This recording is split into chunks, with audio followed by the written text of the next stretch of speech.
Hi dears, നളൻ്റെ Damayanti വായനയിലേക്ക് എല്ലാവർക്കും സ്വാഗതം.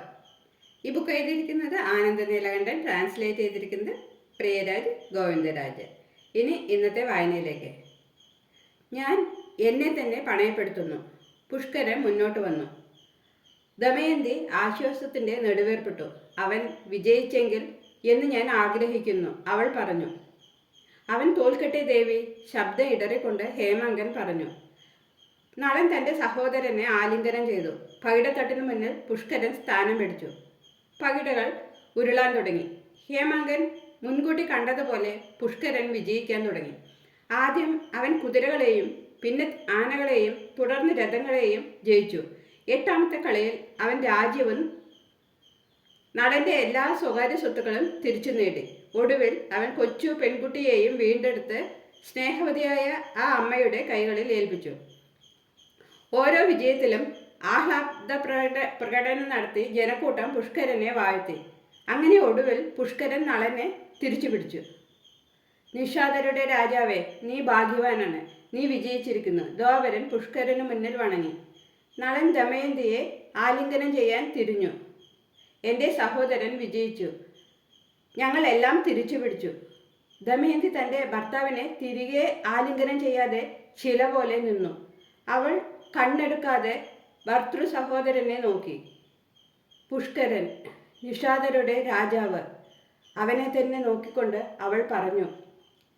സ്ത്രീകളിൽ വെച്ച് അതീവ സുന്ദരിയായ ദമയന്തിയെ നീ നേടിയിരിക്കുന്നു, ദ്വാപരൻ പുഷ്കരനോട് പറഞ്ഞു. പുഷ്കരൻ തലതിരിച്ച് ദമയന്തിയെ നോക്കി പുഞ്ചിരിച്ചു. അതെ, ഞാൻ നേടി. നളൻ അത് കേട്ട് സന്തോഷിച്ചു. അതെ അനുജ, നീ എന്നെയും നിന്റെ ജ്യേഷ്ഠത്തിയെയും മോചിപ്പിച്ചു. പുഷ്കരൻ നളനെ അവഗണിച്ച് ദമയന്തിയുടെ അടുത്തേക്ക് നീങ്ങി. ഞാൻ നിന്നെ നേടിയിരിക്കുന്നു, നീ ഇപ്പോൾ എനിക്കുള്ളതാണ്. ഞാൻ നിഷാദരുടെ രാജാവാണ്, നീ എൻ്റെ രാജ്ഞിയും. ജനക്കൂട്ടൻ ശ്വാസമടക്കി നോക്കി നിന്നു. അവർ ആശ്ചര്യത്തോടെ പിറുപിറുത്തു. പക്ഷേ ആരും അവരുടെ പുതിയ രാജാവിനെതിരെ ഒരക്ഷരം മിണ്ടിയില്ല. പ്രതികരിക്കാനാവാതെ നളനും തരിച്ചു നിന്നു. ദ്വാപരൻ പറഞ്ഞു. പുഷ്കരൻ വിവേകത്തോടെ സംസാരിച്ചു. നിഷാദരെ, അവൻ്റെ വിഡ്ഢിയായ സഹോദരൻ ചൂതാടിത്തോറ്റ രാജ്യം അവൻ സ്വന്തമാക്കി. ആൾക്കൂട്ടത്തിൽ നിന്ന് ആരോ ഉറക്കെ വിളിച്ചു. ജയ് മഹാരാജ പുഷ്കരൻ, ജയ് മഹാറാണി ദമയന്തി. നളനൊന്ന് പതറി. നിർത്തൂ, നിന്റെ തമാശകൾ നിർത്തൂ സഹോദര. അവൻ ഒന്ന് ചിരിക്കാൻ ശ്രമിച്ചു. അവൾ നിന്റെ ജ്യേഷ്ഠത്തിയാണ്, നിന്റെ അമ്മയെ പോലെ ബഹുമാനിക്കപ്പെടേണ്ടവളാണ്. ദ്വാപരൻ ചീറി. മാറി നിൽക്കടാ അടിമക്കീടമേ.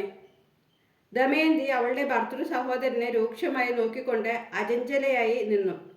നീ ഇപ്പോൾ എൻ്റെ അടിമയാണ്, പക്ഷേ നിന്നെ ഞാൻ എൻ്റെ രാജ്ഞിയാക്കാം, ഒരു വഷളൻ ചിരിയോടെ അവൻ പറഞ്ഞു. ദമയന്തി അവനെ അവഗണിച്ച് ദ്വാപരന് നേരെ തിരിഞ്ഞു. താങ്കൾ ഒരു പണ്ഡിത ബ്രാഹ്മണനാണ്. അടിമയുടെ ഭാര്യയുടെ മേൽ യജമാനന് അവകാശമുണ്ടോ? എന്നെ ആരും പണയപ്പെടുത്തിയിട്ടില്ല എന്ന് മറക്കരുത്. പുഷ്കരൻ്റെ കണ്ണുകൾ കോപത്താൽ തുടുത്തു.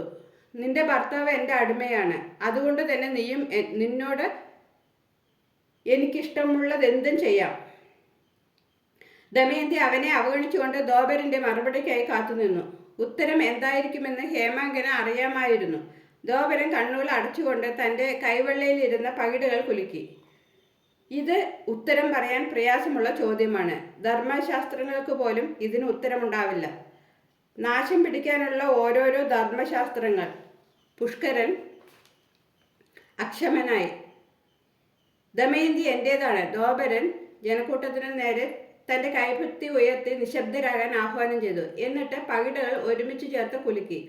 അവളുടെ വിധി പകിടകൾ തീരുമാനിക്കട്ടെ എന്നാണ് ശരിയെന്ന് കലി ഭഗവാൻ പറയട്ടെ. പകിടകൾ കളത്തിൽ കറങ്ങി തീരും മുമ്പേ ഭാഗ്യനിർഭാഗ്യങ്ങളുടെ ദേവനായ കലി എന്തു തീരുമാനിക്കുമെന്ന് ഹേമാങ്കന് ഗ്രാഹ്യമുണ്ടായിരുന്നു. ബലപ്രയോഗത്തിലൂടെ ദമയന്തിയെ നളനിൽ നിന്ന് വേർപെടുത്തുന്നത് കലിക്ക് യോഗ്യമായ കൃത്യമല്ലായിരുന്നു. അവനെ സംബന്ധിച്ചിടത്തോളം ദമയന്തി സ്വമേധയ നളനെ ഉപേക്ഷിച്ചാൽ മാത്രമേ അവൻ്റെ കരുത്ത് തെളിയിക്കപ്പെടുകയുള്ളൂ. പകിടുകൾ കറക്കം നിർത്തി നിശ്ചലമായി. അയ്യോ, അവളുടെ ഭർത്താവ് അവളെ നിനക്ക് തരാത്തിടത്തോളം അവളുടെ മേൽ നിനക്ക് അവകാശമില്ലെന്നാണ് പകിട പറയുന്നത്. നളൻ നിങ്ങളുടെ അടിമയാകാം, പക്ഷെ ദമയന്തിയെ പണയം വെച്ചിട്ടില്ലാത്തതിനാൽ അവളുടെ മേൽ നിങ്ങൾക്ക് യാതൊരു അവകാശവുമില്ല, ധോവരൻ പറഞ്ഞു. പുഷ്കരൻ കോപം കൊണ്ട് മുഷ്ടി ചുരുട്ടി മരത്തിലടിച്ചു. ഇത് അന്യായമാണ്. നീ ചതിച്ചു. നീ വാക്കു തന്നിരുന്നു. അതുപ്രകാരം ഞാനാണ് നിന്നെ ഇവിടെ കൊണ്ടുവന്നത്. ധോവരൻ അദ്ദേഹത്തിന്റെ പ്രസന്ന ഭാവത്തിലായിരുന്നു. പെട്ടെന്നാണ് പുഷ്കരന് ബോധം വന്നത്. ഒരു നിമിഷത്തെ ദേഷ്യത്തിൽ അയാൾ അവർ തമ്മിലുള്ള ഗൂഢാലോചനയെ പറ്റി തുറന്നു പറഞ്ഞു. പുഷ്കരന്റെ നോട്ടം ദമയന്തിയുടെ ഇതിനോട് ഇടഞ്ഞു. അവൻ മുഖം തിരിച്ചു. നളൻ നിറഞ്ഞ കണ്ണുകളോടെ താഴ്ന്ന ശബ്ദത്തിൽ അവനോട് പറഞ്ഞു, ഞാൻ നിന്നെ ഒരു മകനെ പോലെ വളർത്തി. നീ എനിക്ക് വെറുമൊരു അനുജനായിരുന്നില്ല പുഷ്കര. ഹേമാങ്കൻ ഉറക്കെ വിളിച്ചു പറഞ്ഞു. നിഷാദ സമൂഹമേ, നിങ്ങൾ കാണുന്നില്ലേ, പകയുള്ള ഒരു അണലി കണക്കെ പുഷ്കരൻ ഈ കപട സന്യാസിയായ ധോവരനുമായി ഗൂഢാലോചന നടത്തി അവൻ ദുഷ്ടനായ കലിയുടെ പിടിയിലകപ്പെട്ടിരിക്കുന്നു. ദയവായി പുഷ്കരനെതിരെ ശബ്ദമുയർത്തി അവനെ പുറത്താക്കുക. നളനാണ് നിങ്ങളുടെ രാജാവ്. നിഷാദ സമൂഹം ഒന്നിളകി തല കുമ്പിട്ടു നിന്നു. പുഷ്കരൻ ക്രോധത്തോടെ പറഞ്ഞു, ഞാൻ ധർമ്മശാസ്ത്രങ്ങളെയൊന്നും കാര്യമാക്കുന്നില്ല. ദമയന്തി എൻ്റേതാണ്. എങ്കിൽ എൻ്റെ ഭർത്താവ് നിഷാദരുടെ പുരാതന നിയമപ്രകാരം നിന്നോട് യുദ്ധം ചെയ്യും. ദമയന്തി അചഞ്ചലയായി പറഞ്ഞു. മകനെ, ഒരു നല്ല കളിക്കാരൻ തൻ്റെ കളി നിർത്തേണ്ടിടത്ത് നിർത്താനും അറിഞ്ഞിരിക്കണം. ധോവരൻ വിലക്ഷണമായി ചിരിച്ചുകൊണ്ട് പറഞ്ഞു. ജനക്കൂട്ടത്തിനിടയിൽ ബഹളം വർദ്ധിച്ചപ്പോൾ പുഷ്കരൻ സങ്കോചത്തോടെ നിന്നു. ദമയന്തിയുടെ വെല്ലുവിളി സ്വീകരിച്ച് നളനോട് യുദ്ധം ചെയ്യാൻ പുഷ്കരൻ തീരുമാനിച്ചിരുന്നെങ്കിൽ എന്ന് ഹേമാങ്കൻ ആഗ്രഹിച്ചു. നിന്റെ ഭാര്യയെ ഉപേക്ഷിച്ച് എൻ്റെ രാജ്യത്ത് നിന്ന് പുറത്തു കടക്കുക. പിന്നീട് ഒരിക്കലും തിരിച്ചു വരരുത്.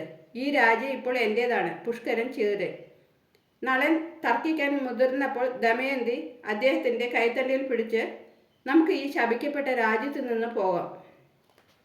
നളന്റെ കൈപിടിച്ച് അവൾ നടക്കാൻ തുടങ്ങി. തോൽവി അവളെ തളർത്തിയിട്ടില്ല. പടവെട്ടി ജയിച്ച ഒരു സർവാധിപതിയെ പോലെ അവൾ തലയുയർത്തി അഭിമാനത്തോടെ നടന്നു. പക്ഷെ നാണക്കേടിന്റെ വലിയ പർവ്വതം ചുമലിലേറ്റിയതുപോലെയാണ് നളൻ നടന്നത്. അവർക്ക് വഴിയൊരുക്കി ജനക്കൂട്ടം വകഞ്ഞു മാറി.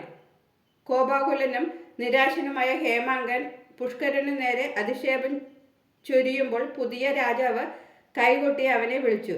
കോപം കൊണ്ട് തീപന്തം പോലെ ജ്വലിക്കുന്ന കണ്ണുകളുമായി ദമയന്തി വഴിയിൽ നിന്നു. എന്നാൽ നളൻ പ്രതീക്ഷയോടെ തൻ്റെ സഹോദരൻ്റെ അടുത്തേക്ക് നടന്നു. എൻ്റെ സാധനങ്ങളുമായി നീ എവിടെ പോകുന്നു? നിന്റെ വസ്ത്രങ്ങൾ ഉൾപ്പെടെ നീ ധരിച്ചിരിക്കുന്നതെല്ലാം എൻ്റെ സ്വന്തമാണ്. ജനക്കൂട്ടം വേർപെടുക്കി നിന്നു. അവൻ്റെ വസ്ത്രങ്ങൾ അഴിച്ചു മാറ്റി അവനെ നഗ്നനാക്കുവിൻ, പുഷ്കരൻ ഭടന്മാരോട് ഉത്തരവിട്ടു. ദമയന്തി തൻ്റെ മേൽവസ്ത്രമായ ഉത്തരീയം രണ്ടായി കീറി പകുതി ഭർത്താവിന് കൈമാറി. ഈ നിഷ്ഠൂരൻ്റെ ഒന്നും തന്നെ നമുക്ക് വേണ്ട, അവൾ പറഞ്ഞു. പുഷ്കരൻ നളന്റെ അരപ്പട്ട വലിച്ചൂരിയെടുത്തു. ദമയന്തി തൻ്റെ ഭർത്താവിൻ്റെ നഗ്നത തുണിക്കീറുകൊണ്ട് മറച്ചു. ഒരു ദശാബ്ദത്തോളം തങ്ങളുടെ രാജാവായി ഭരിച്ചിരുന്ന ആ മനുഷ്യന്റെ പതനത്തിൽ കൂട്ടത്തിൽ ചിലർ ചിരിച്ചു, ചിലർ അവൻ്റെ ദുരനുഭവത്തിൽ കരഞ്ഞു. നളന്റെ കൈപിടിച്ചുകൊണ്ട് ദമയന്തി നിഷാദ നഗരത്തിന് പുറത്തേക്ക് നടന്നു. അവളുടെ പിന്നിൽ ആകാശം അസ്തമയ സൂര്യനെ ഇരുണ്ട നിശയുടെ കുഴിമാടത്തിലേക്ക് താഴ്ത്തി കളഞ്ഞു. ഇന്നത്തെ വായനയോട് അവസാനിക്കുന്നു. Thank you for watching.